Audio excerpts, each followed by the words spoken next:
San Pablo Radio presenta la reflexión dominical del Padre Aderico Dolzani.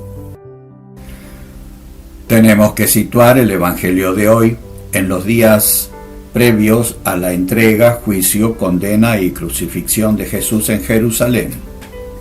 Jesús ya había expulsado de la explanada del templo a los vendedores y compradores, volcado las mesas de los cambistas que enriquecían las arcas del templo, en ese momento la reserva de oro más importante de Palestina, y que a Roma también convenía tener en paz porque también contribuían a las arcas del imperio. Esa acción de Jesús selló su condena. Solo había que buscar un motivo y el momento oportunos. Jesús se había convertido en el enemigo de los sumos sacerdotes, escribas y ancianos del pueblo que componían el Sanedrín, el supremo tribunal judío. En los días siguientes, Jesús iba por la mañana al templo y por la tarde se retiraba a descansar con sus discípulos al huerto de los Olivos o a Betania, en la casa de sus amigos Lázaro y sus hermanas Marta y María. Esa mañana Jesús regresó al templo.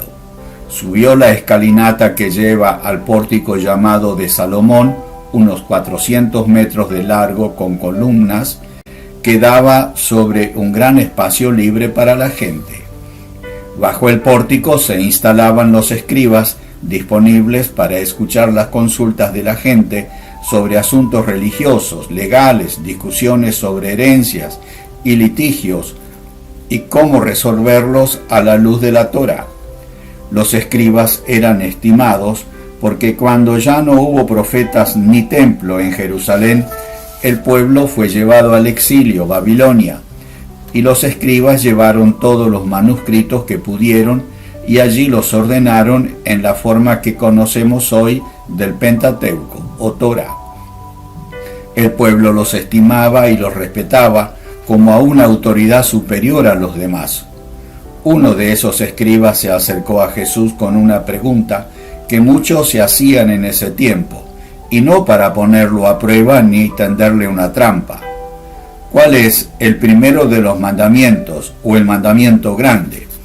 Para muchos era el reposo sabático, porque hasta Dios lo había observado después trabajar creando 6 días.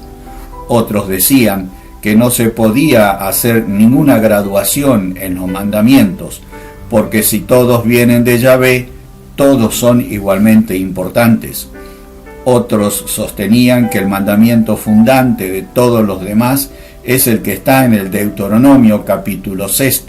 Amarás al Señor tu Dios con toda tu alma y con todas tus fuerzas, que también se puede traducir con todo lo que eres y todo lo que tienes. Y es lo que responde Jesús, pero añade, el segundo es amarás al prójimo como a ti mismo. El escriba responde dándole a Jesús el título de maestro, tratándolo con respeto y repitiendo la enseñanza de Jesús. Seguramente este escriba tendría también presente que grandes rabinos de su tiempo, como Gilel o Aquibá, decían que Israel debía observar el mandamiento del Levítico: no te vengarás, no guardarás rencor a los hijos de tu pueblo, sino que amarás a tu prójimo como a ti mismo. No faltaban textos sagrados ni enseñanzas sobre este tema en Israel, pero sí faltaba sensibilidad y honestidad en las autoridades y en la gente, que anteponían sus tradiciones y costumbres a la ley de Dios. También podemos observar esta realidad en nuestro tiempo. No nos faltan la palabra de Dios ni las enseñanzas, pero se dejan de lado para poner en su lugar una legislación humana con muchos derechos y pocas obligaciones, y sobre todo con poca sensibilidad y moralidad. Jesús juzgó que el escriba no estaba lejos del reino de Dios, es decir, de aceptar el Evangelio. ¿Qué diría hoy Jesús de cada uno de nosotros? Que Dios te bendiga en el día del Señor.